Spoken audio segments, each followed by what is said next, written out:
Bon, Mathieu, Hello. j'espère que ça roule. Je vais te poser quelques petites questions du coup pour que les gens ils puissent s'identifier, hein, voir d'où t'es parti, puisque t'as quand même fait, on va y venir, mais du coup un joli marathon à Paris il y a 2 semaines. Ouais.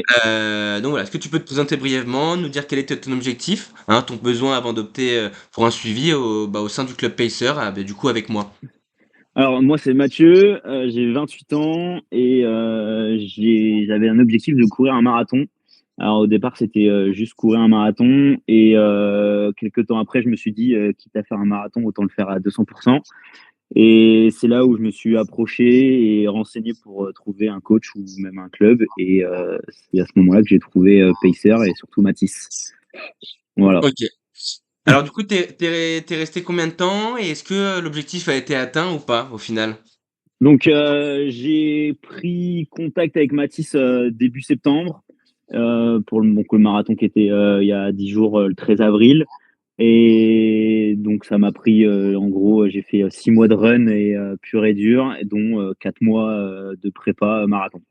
Ouais, on a fait deux mois vraiment de remise. Au début, c'était pas forcément tout gagné. Tu courais déjà quand même pas mal, hein. Puis après, on a fait vraiment 4 mois dans la machine à laver, hein. Exactement. Je Donc pense que quand je dis ouais course à pied pur et dur, c'est qu'avant donc j'ai un gros passif, je faisais du crossfit.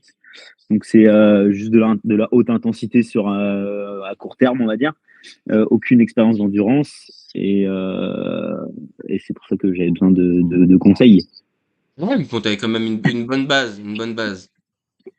Ok, ça roule. Est-ce que t'as trouvé que le suivi il était adapté à toi, à tes objectifs, à ton quotidien, parce que t'as quand même un train de vie, voilà, hein, t'as ton resto, enfin t'as ton, voilà, t'es au fourneau tout le temps, enfin tu manages. Est-ce que t'as trouvé que c'était adapté par rapport à tout ça? Ouais, donc bah, c'est pour ça aussi que j'ai choisi de me faire suivre par quelqu'un et que aussi quelqu'un qui soit à l'écoute pardon, et que ça soit modulable entre guillemets parce que bah, comme tu disais, je suis chef de cuisine donc dans un restaurant à Paris où bah, pour tous ceux qui connaissent le métier, je fais des coupures.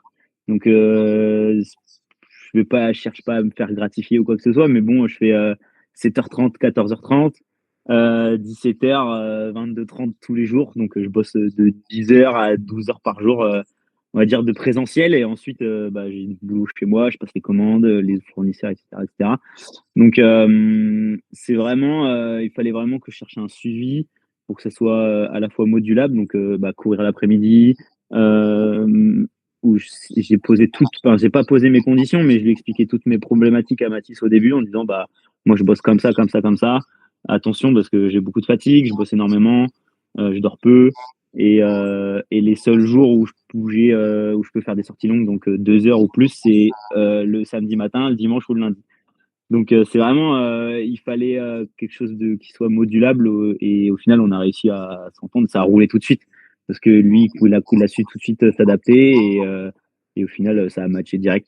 Moi, ça a bien matché. Bon, il y a des moments au début, c'était un peu complexe, mais puis après, tu t'es fait au rythme de toute manière, hein. Exactement.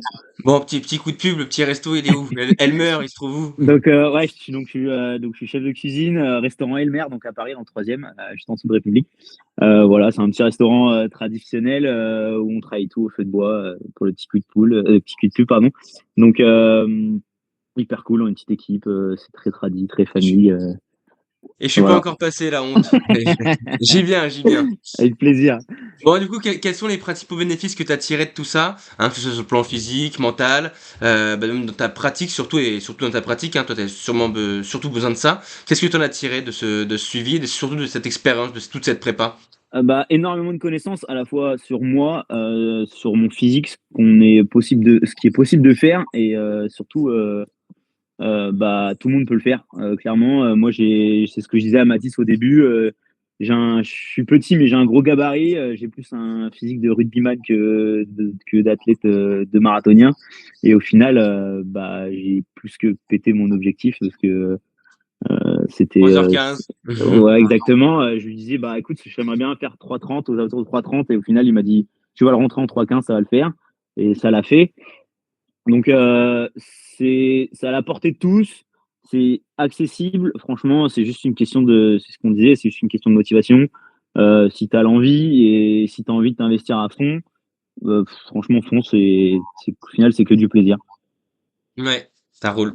Bon, et du coup, dernière question, hein, J'espère que tu vas répondre oui. Est-ce que tu recommanderais ce suivi à d'autres personnes et si oui, pourquoi? Ah oui, bien sûr, bah, franchement, oui. Alors, certes, je le cache pas, c'est dur, j'en ai Ouais. chié. La prépa marathon, bah, courir, 80-90 bornes semaine, faut quand même, Au fur et à mesure, hein. Au au début, faire tu oui, pas bien tu sûr, ouais, oui, oui, ouais, oui, ouais. non, c'est step by step, bien sûr.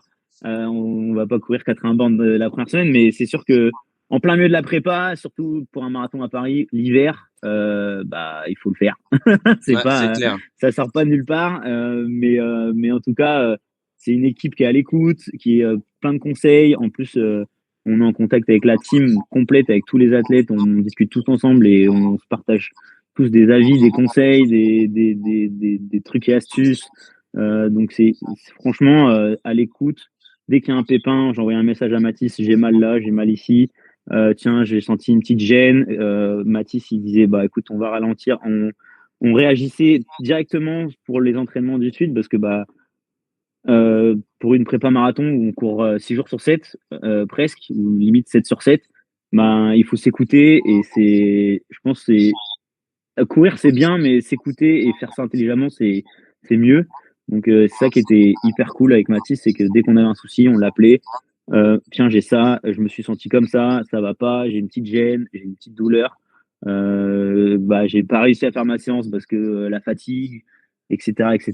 Et au final, on savait réagir. Mathis, il est toujours là pour nous écouter, pour nous parler, pour nous rassurer. Et quand on a tous des coups de mou, c'est humain. Et, et franchement, c'est ça l'avantage d'être poche, des proches avec son coach et que lui soit réactif, c'est que bah il est là pour nous répondre et nous écouter et surtout nous conseiller au mieux. Ouais, c'est ça qui marche le mieux, hein, vraiment la communication, hein, bah, et on le sait, C'est hein, sur tous les athlètes qu'on a, ceux qui communiquent le moins, c'est ceux qui, bah, avancent un peu le moins, parce que du coup, ils font pas, parce qu'ils disent pas, ils ont mal, du coup, bah, ils continuent et puis il y a une semaine d'arrêt. Donc c'est ça qui marche aussi vraiment bien et qui a vraiment bien marché entre nous, hein. C'est ouais, tout le temps de faire feedback et analyse tout le temps. exactement. Bon, merci Mathieu. Avec plaisir. Je te ferai un petit chèque, tu me diras combien je te